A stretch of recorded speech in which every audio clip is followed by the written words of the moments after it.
Hey, this is Steve in Dallas, Texas. It's Saturday morning, my friend, and you are listening to Light Talk. And this is Ellen, coming to you from the tropical island of St. Bart's. And today we discuss going down for the third time, photo call lists, making a poor choice in grad schools, the Prague Quadrennial, resident LD versus freelance, and I Need a Scholarship, all on Light Talk. That's a lot of stuff. Boy, we have a big show today. And this is David coming to you from the beautiful Belmont Shore neighborhood of Long Beach. That's right, I'm back home.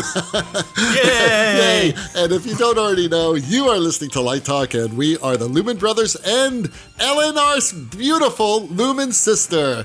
Wow. Yay! Oh boy. Welcome everyone to episode 326. And first of all, Lori and I went to the Prague Quadrennial, and we were there for 8 days in Prague, and then we had an experience coming home. It took us like forever to get home because we basically had 2 flight cancellations. We were supposed to go to Munich and then back to LA. We got out to the end of the runway. We were there already for like 3 hours. It was crazy. And they decided not to take off because one light was on that they didn't like being on. And they said, we're going to play it safe, so we're going to cancel this flight. So then... Well, they were also at the end of the runway. That's right. You really can't take off at the end of the runway. Well, not the far end. They're at the takeoff end. Oh, okay. That's true. But, well, I knew there was something wrong. As we were taxiing out, I turned to Lori and I said, they're going the wrong way because I've been watching the planes take off. And I'm a pilot, so I know there's a reason why you take off in a certain way. That's because you're going against the wind, that sort of thing.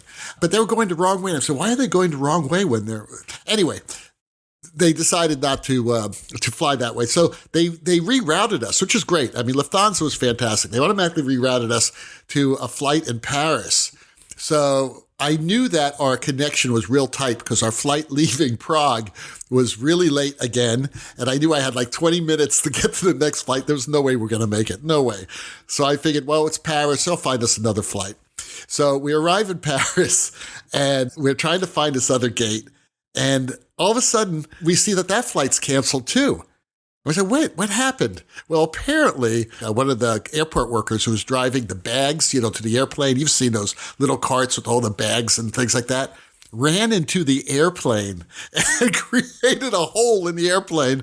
So obviously, that airplane wasn't going anywhere. So to make a very long story short, we waited online for 3.5 hours to try to get our flight redone, and they gave us a flight the next morning. But the nice thing was that we could spend a night in Paris. So Lori and I spent the evening in Paris. She's never been to Paris before, and it was really, really quite lovely, except for the taxi ride that went from the airport to our hotel, because at the end, the guy tried to rip me off. And let me tell you, after going through everything that Lori and I went through that day, dealing with canceled flights, being online and all that other stuff, this guy was screwing with the wrong person because Lori basically turned into Snoot. I just saw it right there and tore this guy apart. It was getting to a point where we're pushing. He's saying, no, I want to be paid in euros. I said, no, I've got you this pass. The airline gives you a certificate that pays for the taxi. And it was a mess. And Snoot, she came through. She channeled her inner Snoot, and it was awesome. It was just amazing. The guy who was running the hotel comes out. It's about ready for a fight to start. And I'm holding Lori back, or should I say Snoot? And this guy was like really scared. So anyway, the whole thing worked out, and we had a lovely evening in Paris.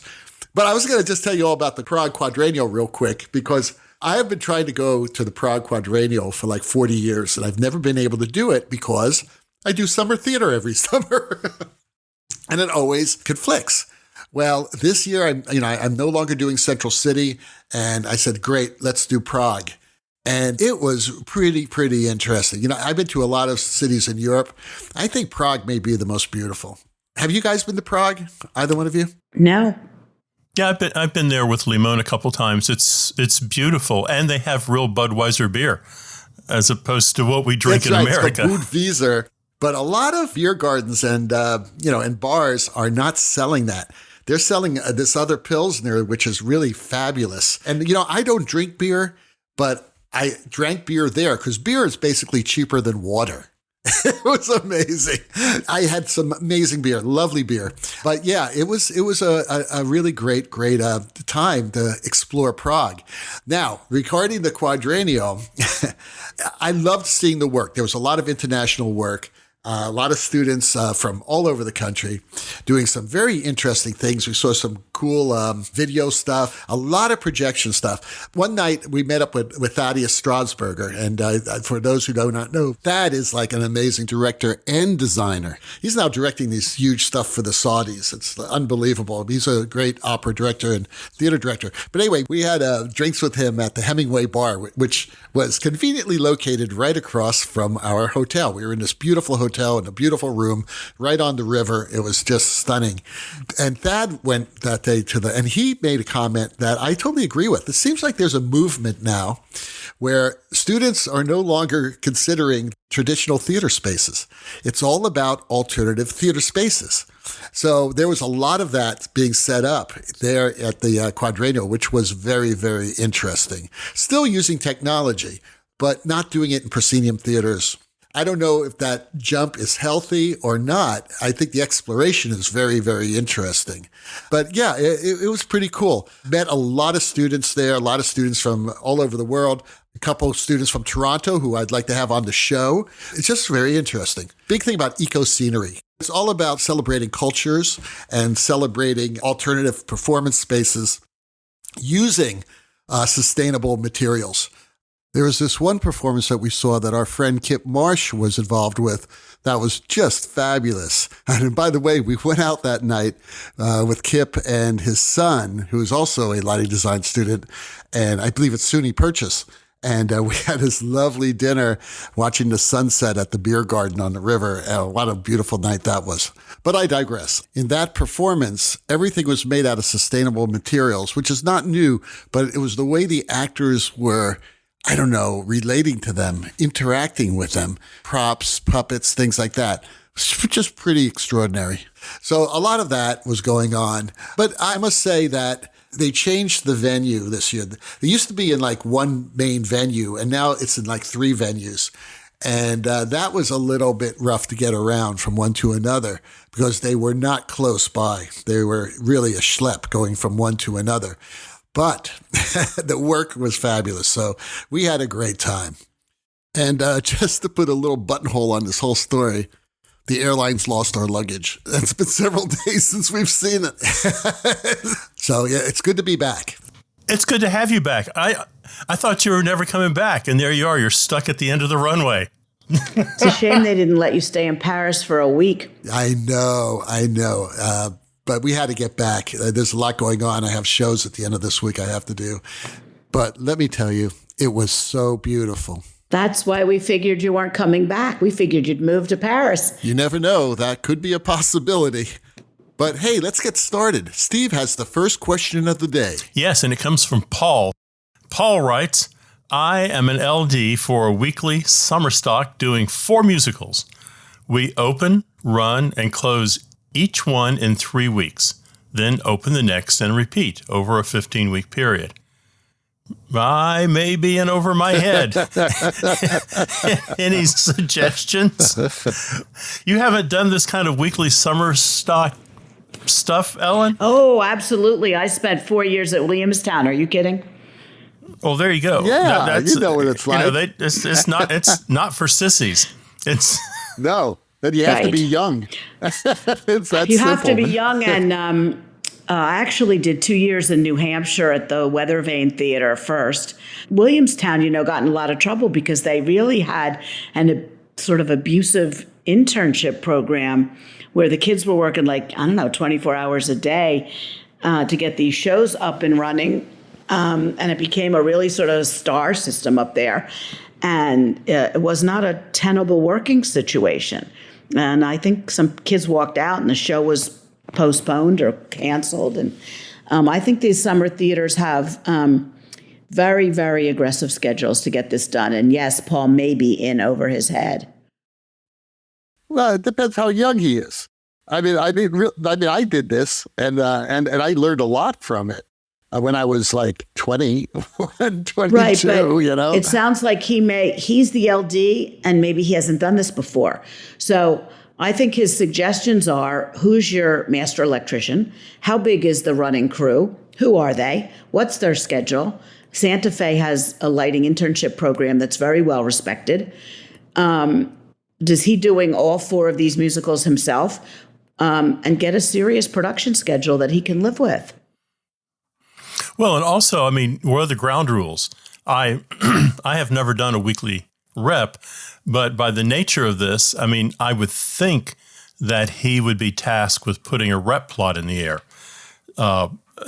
You know, if you're trying to light each individual show and do a strike and a hang, you're asking for a lot. So, I mean, maybe you're trying to get too much out of this. Maybe there has to be a rep plot and there are 20 or 30 lights that you're pulling down and rehanging for specials or something. But I think Ellen's got it nailed. I think your first stop is the master electrician, and see if you guys can put together a schedule that is addressing whatever problems are happening that is making you start to doubt that you're the right person for the job. This is also chatting with the directors and just making sure you're hearing what they're asking for and you're not trying to go so far above and beyond what their requirements of the show are that instead of 4 hours accomplishing your work, it's taking you 6 hours to accomplishing your work. I don't know, David, you said you did this when you were young and spry. What tips do you have for Paul? Well, you know, in this era of no more 10 out of 12s, it's sort of like there's these types of production schedules probably should go by the way of the dodo bird, as you always say, Steve. Is it the buffalo or the dodo bird? Buffalo. Go the way of the buffalo. But the buffalo are still around. I don't know if you know that, but there are still buffalo here. Well, we're just waiting for that super volcano to hit, and then the rest of them will be gone. No, I mean, the Catalina Island. Okay, I'm sure there are buffalo lovers out there. Yes. It needs to go the way of the parkan. Yes. Now, that's wait a a good minute. one. Parkin. Last week it was the buggy, horse and buggy. Let's go the way of Stan's horse and buggy. But Stan still drives the horse and buggy. I know, and if you go to Rock Lidditz, you see the Amish ones on the road. Yes, so yeah, they're still popular. But anyway, getting back to the question, I don't think it's a bad thing personally if you're young enough and spry enough and happy enough to do that, and you have enough time that you're just focused on that. I just think back of those days at the Ring Theater at the University of Miami when I was an undergrad, and I was designing 5 shows over 2-week periods, boom, boom, boom, boom, with an overnight turnaround. And, you just don't sleep. And I'm not saying you should do that. I'm just saying that it's been done. And if you want to work there and that's their schedule, you have a choice not to work there. Right. I also think that Paul has the luxury of a 3-week run because it's not rotating rep. It's not a 1-week run. It's not a 2-week run.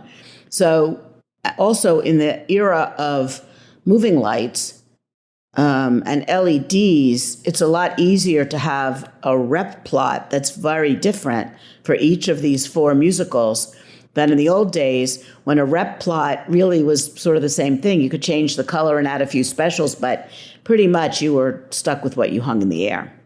Yeah, right. We use candles. We were basically using lanterns and candles. Very funny. And saltwater dimmers. And saltwater dimmers. Yes, exactly.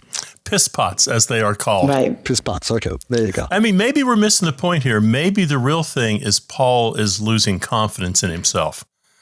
He's having a hard time making a decision, Paul, sticking with it. You can do it. You can do it. Right. Maybe you're just doubting yourself, and there's no reason to doubt yourself.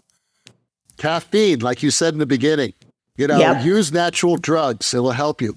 But don't work when you're tired because you may get in an accident. You may fall off a ladder. You see, we were working in an ungrounded theater where seriously you grab onto a pipe and you feel the electricity run through your arm into the ladder. Well, it woke you up, I mean, that kept you awake. But I'm not kidding you. I mean, someone, and I'm not going to mention any names, but his initials are David Jacques, called OSHA on this company. They shut the theater down. Oh, really? And that was the only way this university had got the money to completely rewire their theater. Because I was seeing my colleagues and myself being electrocuted every day. That's scary. Yeah, it was horrible. It was very scary. Well, I think we should tell Paul to call us at any time and we'll talk him off the ledge. Yeah, it's all right, There Paul. you go. It's all right, man. Don't do anything dangerous, okay? I think you have our next question, Ellen. I do. Marlene from Michigan asks if we can discuss the pros and cons of a resident LD position versus a freelance career. Pros and cons. Well, this came up. Social Security. Well, yeah. And I don't know, a resident LD position, do they, like at a ballet company, does the resident LD design as much as they relight other people's work? How does that work exactly? Like if you're the resident LD at the Houston Opera, for example, you're not lighting every opera. You are a lot of times the resident LD bringing in a guest LD and either helping them light or relight a show, right? Yeah, well, usually they're called lighting coordinators. We had one on, Michael we had on a few weeks ago from the Canadian Opera Company. And Michael's a great LD. And but I was the LD for the show, and he was also, there was also an LD for the other show that was running in rep with our show. And the one great thing about it, there are two great things about it. But three, actually. One, it's a steady job. The second great thing is that you get to meet some great LDs. And myself, notwithstanding, but the other LDs are really terrific LDs, and you get to meet them, and they're all world class and all that. So you make some important connections. You get to meet directors and their assistants. And if you're younger, you're going to be, meeting, it's the assistant directors who are going to be hiring you. So you want to make sure that you make friends with them. And the third thing right off the top of my head is that if you are a resident person, like whether you're an LD or you're on staff there, chances are you are an employee of the company, meaning that you get unemployment, you get health insurance, you get all those things that you may not get if you are a freelancer. So all these are very, very important things to take in consideration, especially when you're, first starting out. But those resident positions are rare. And when you can grab a hold of them. Now, I was resident LD at Central City Opera for about 23 years. And I was a member of their staff. And I must tell you, I designed everything. I designed every show that went through there over the past 23 years. And if it wasn't for that, I would never have met Paul Curran. And Paul Curran was the one who basically took me to Europe and made me a European designer. Not only Europe, but Asia and all over the world, Scandinavia. So if it wasn't for me being in that position, I would have never met Paul. Is that the opera company in that small town in Colorado? Yep. Yeah, it's up on top of a mountain. I think I was there one summer many years ago, an opera about the people that did the mining in that town. Yeah, that was Baby Doe. Yes. And that was my show. Well, there you go. I saw that. How do you like that? Yeah, there you go. Well, I've done so many shows up there. It's a world-class company. I mean, they're amazing singers and directors sing there. They had a leadership change last year, and that's when I left. And I decided, I didn't want to work there anymore because of that. I didn't want to start off with somebody new. And that also, to be fair, that person should be bringing their own designers in. So that's fine. Getting back to the question, though, I have a question. Like someone like a Ken Billington, who I would imagine is a freelance designer, has his own company, like KB Designs or whatever it's called. So doesn't he then have the, the unemployment insurance and the healthcare and the job, whatever that comes with another job? It's like sort of hiring himself. Yeah, but that's maybe 3% of all lighting designers are able to do that. It's very difficult. Now, if you're working for Ken Billington, and again, I don't know, I'm just assuming this, then you're probably on his staff, and if he has a program like that, you're probably covered. But again, that is the exception and not the rule for freelancers. So that's a big problem. I mean, our friends are freelancers, and they're having issues now. Just getting health insurance. It's really, really difficult. The freelance world, you're only kind of good as your last job. And I think with the freelance world, you've got to be super aggressive. You cannot have thin skin, and every day is about getting a job. And you've got to wake up in the morning and you've got to say, today I'm going to find a job. And you cannot take no for an answer. And when you do get 100 no's, you cannot be depressed by it. You just, you're a freelancer. That is something you have chosen, is to not tie yourself to one theater. You want to work around the country, or let's say you're just in a large city. You want to work all over the city. You've got to be out there. You've got to be social. You've got to be seen. You've got to put in the hard hours of people knowing who you are when you walk into opening night of a show, or you are invited to an opening night party. You've got to really be personable. You've got to be a salesperson. And if you don't like to sell things, if you don't like to promote yourself, then the freelance career, if you're just waiting for someone to call you, that can be really sad and depressing. So I think it takes a certain type of personality. I'm not saying resident LDs aren't also super aggressive and, promoting themselves, but at least they have a full-time job for, let's say, the theater season, maybe October to May. They've got that 10 months knocked out right there. You might have a dry spell, which means more than anything, our friend Ethan Steimel would tell you, you better have an emergency fund of $6,000, $7,000, $8,000 to get you through the lean times. Freelance, again, boy, that's a rough world. It's a really rough world. Yeah, a lot of our friends left the business when COVID hit because they couldn't afford to live. Even with the PPP, they could. It's you don't have unemployment insurance. Again, these are things that if you are part of a company and you're an employee and you get paid with a W-2, you're protected. You have whatever benefits that company has, and unemployment insurance. Big deal. It really is. So Kira from Chicago asks, I am at the end of my first year of graduate school and feel that I may have made a huge mistake. It's not that I don't want to be a lighting designer or be a graduate student. It's just that I don't like my mentor. We just don't connect. What should I do? This is not a bad thing, Kira. Okay, now you may think that this is really unusual. It's not. A lot of people, when they choose a grad program, and Steve knows this just as well, because we've both been involved in it for many, many years. They think that the program may be right for them. They've met their mentor. They make a connection. They think they're going to be connected. But something happens, and they may just feel that it's not the right choice. They didn't make the right choice. So I don't think you should stay. First of all, you should talk to the mentor and be honest with them and see what they say. But if you still feel that this is not the right decision, don't worry about it. Leave and find another graduate school. It's like that old song in chorus line. I feel nothing. I feel nothing. Exactly. And she realized that it just wasn't the right school for her and it wasn't the right mentor. So she left and she was successful. This happens all the time. I've had grad students come to my program. I'm sure Steve can say the same thing, who have left another program. When people do that, we don't say, oh, what happened? They must have screwed up. Not necessarily. It just wasn't the right mix. It doesn't mean that your mentor's a bad mentor, because your mentor could be perfectly fine for the other students, but that doesn't say that that person's going to be fine for you.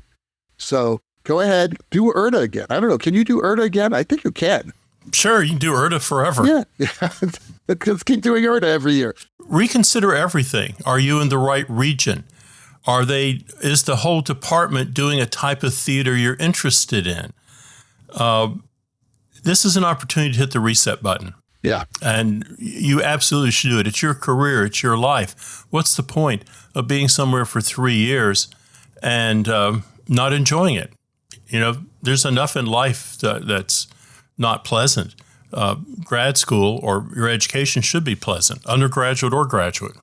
I mean, it may come down to money, but then that means maybe you have to save some money to go to the school that you really want to go to. Right. And don't think it was a wasted year. because 1 year out of like 70 or 80 that you're going to be living, or 90, is nothing, is absolutely nothing. And you learn something. It's not a wasted year. Even though it may not have been the best experience, you've actually learned quite a bit in this year, I would bet. Do you get to talk to your mentor before you get there?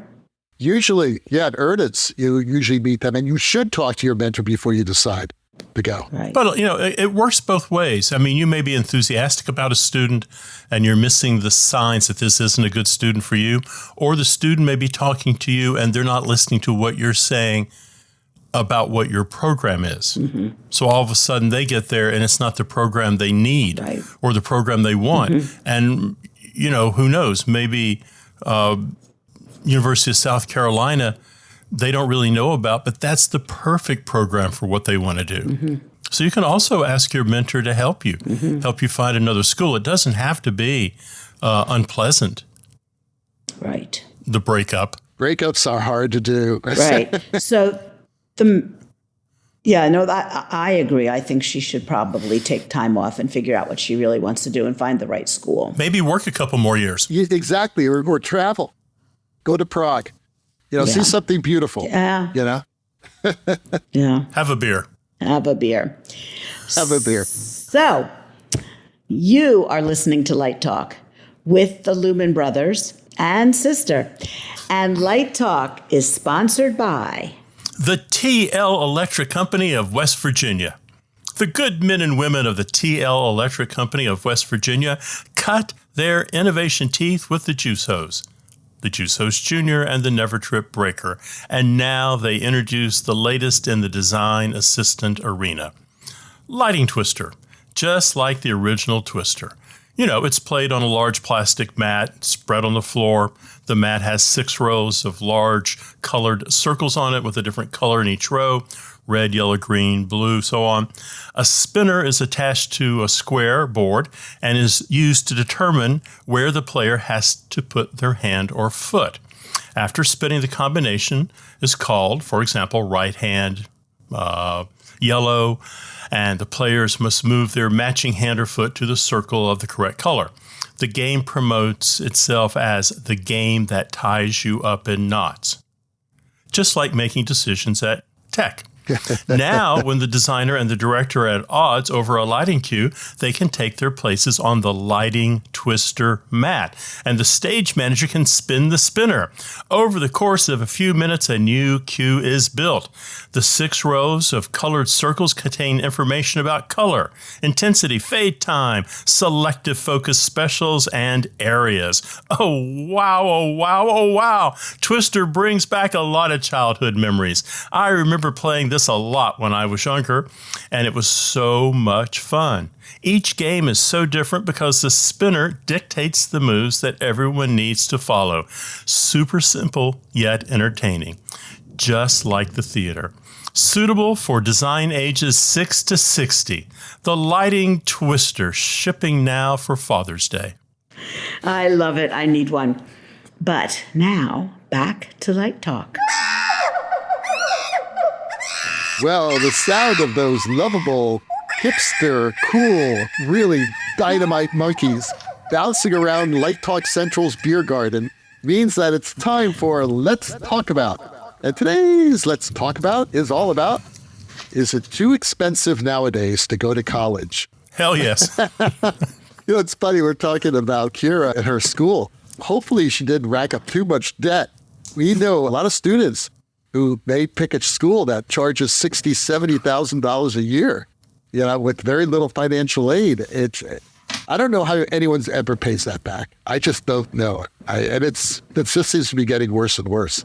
It does. And this is an interesting question for me today, because this morning we were at Live Design interviewing some of the candidates for the Pat McKay Diversity and Design Scholarship.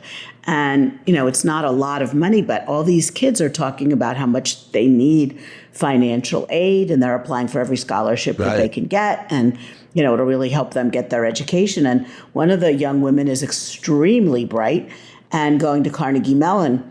And we were a little curious after we got off the phone with her and Googled current tuition. It's like over $60,000 a year. So you are looking at a major, major investment to go to these schools. Is it ultimately worth it? I think Clifton Taylor and Mark Stanley are onto something when they started the studio school and are trying to make all of those courses very reasonable or free so that students have an option to professional lighting design, even going to LDI or what we used to do, the master classes. No offense to anyone out there, but sometimes people would leave the 4 or 5 days of the master classes and say they learned more than they did in 4 years of college because it's so, they don't get the hands-on experience, obviously, but it's really intensive, and you get an opportunity to talk to a lot of different teachers. Some colleges seem to have had the same 2 or 3 lighting people on the faculty for many, many years. And are they teaching what these young kids need to know? Do they talk to them? Is this the problem with the girl in the graduate school, that she's too young for getting on the same wavelength with the mentor? I think there's a lot of variables here. I couldn't have said it better. We've had a lot of guests on this show, a lot of really famous people, a lot of really successful people. And at least 50% or more have said, do not go to graduate school. I've taught at graduate schools for many decades, and both Steve and I know, and Stan, because we know a lot of these schools, I would never recommend someone going to many of these schools. Some of those schools use grad students as cheap labor. And I don't know what sort of experiences they're going to get, become professional designers. And unfortunately, it's like a catch-22. A lot of these young students looking for grad programs will turn down a program, with a mentor who's working in the profession, who can give them professional experience, take them out, on shows just like Gilbert and Neil used to do for me, and basically teach you the profession in the profession. They don't do that. They're academics, and many of them do not have a professional life. So, but they choose these schools because they give them $20,000, $30,000 a year in scholarships. They think it's a great deal, but it's really not, because they are sacrificing their own future to be able to pay tuition. And that's the problem. Well, one of the problems I think we faced, and I think this could change. We used to have apprenticeship and intern programs in this country. When I started, my first professional job was at the Barter Theater, and they had a 2-year internship program, and the Barter ran, 10 months out of the year, and those were all college students. They're learning their profession, in this case, as actors. But they also had an apprenticeship program, and that was 12 weeks every summer, and that was for high school students. And we've gotten rid of this kind of mentality of going out and working with a journeyman and learning how things are done. And I don't know why we've done that. I don't know why theaters abandoned that, other than it has to be the cost of housing people. They kind of faded away at the same time resident LDs at Lort Theaters faded away. But then this is a real problem. We can't teach them in 3 years. It'd be silly to say, well, come to my school and I will teach you how to be an IA stagehand. It just doesn't work that way. It doesn't. The hands-on is so important. The being in the field is so important. I'm coming around to David's point of view that the whole graduate system is unsustainable because schools cannot afford to waive tuition. They cannot afford to give $15,000 to $30,000 in assistantship money. They're in the same boat that everybody else is in. The cost is going up, and they're trying to pull back. And schools don't want to give scholarships. They want paying clients there, and they even call them clients. So this whole dynamic is changing, probably for the better. But I think we'll see a big a reevaluation of what education, what finishing school is in the next 10 years. I mean, people go to undergraduate school, they get a little taste of theater. They're lucky if they do one show. So they're counting on graduate school to give them a lot of experience so they can make the move into the profession. Maybe you get that same experience doing what Paul is doing. You're up there struggling in a summer stock theater. You're working at the community theater. You're jumping in with both feet and moving to New York or Chicago or LA. What you said is so true, Steve. And I have one more semester and then I'm done. I teach at Long Beach State, which is a state university in Long Beach, California, part of one of the largest, if not the largest university systems in the world, the California State University System. And it has relatively low tuition. I believe our students pay $8,000 a semester or something like that, or a year. It's something ridiculously low. However, I could not compete when I was recruiting grad students. Students would have to come out here. They'd have to pay their tuition. They'd have to. We had a small work study program, but also it's so expensive to live out in California. It's really hard. So I finally told my university that I was going to end the grad program if there was no more, if I couldn't get more scholarship money for my students. And they said, fine, end it. And I did. I ended it about 4 or 5 years ago and just taught undergrads, which I love. I love teaching undergrads. It's great. Okay. But I think the whole grad system is kind of corrupt. And if a school like our school, and I must say, Ann McMills, she teaches in San Diego, but the same school system that for California state system. It's hard to get money from the system. So I just think the whole thing is turning. I believe what Mark Stanley's doing is a wonderful thing because it gets back to what it's all about, and that is learning the profession by being in the profession and learning from people who are actually doing it. That is really what you want to do if you're going to be a graduate student. Very good advice. All right. Well, Steve has the last question of the day. Patty writes, how do you decide which photographs to take at photo call? Well, duh, the good ones. We take the good ones. That's what we do. I think we'll talk about lighting designers. The biggest mistake I see young lighting designers do is they get at the back of the auditorium and take a big full stage shot of everything. I mean, maybe you can make an argument that that's an establishing shot so you can kind of get a scope. But, I want photographs that have people and action in them. And for me, it's a medium shot. I want to see the actors. I want to see their faces because I know that's what directors want to see. Directors don't want to see the big quasi-spectacle shot with all the beams and the light from 200 feet away. That's not what the play is about. And even if you go back and you look at something like Rolling Stones or just Google rock and roll concerts, and you will see some of those big kind of back at the auditorium shots, no doubt about it. But you'll see a lot more of kind of close-up shots of the singer, of the guitarist, of half the stage. So for me, the photographs I want are moments on stage in which there's action, there are actors on stage. I never have a photograph that's just an empty stage hanging out. So that's what I do in my old age. I would like to disagree because publishing a magazine, for being an editor of a writer magazine for many, many, many years, we are always looking for the great wide shots that really show what the lighting looks like. And most of the press agents, especially on Broadway, take close-ups that don't really show much of anything. So I think that you should take wildly diverse pictures, close-ups if there's a really great lighting shot where the lighting is shown off. Otherwise, close-ups of actors don't really show your work.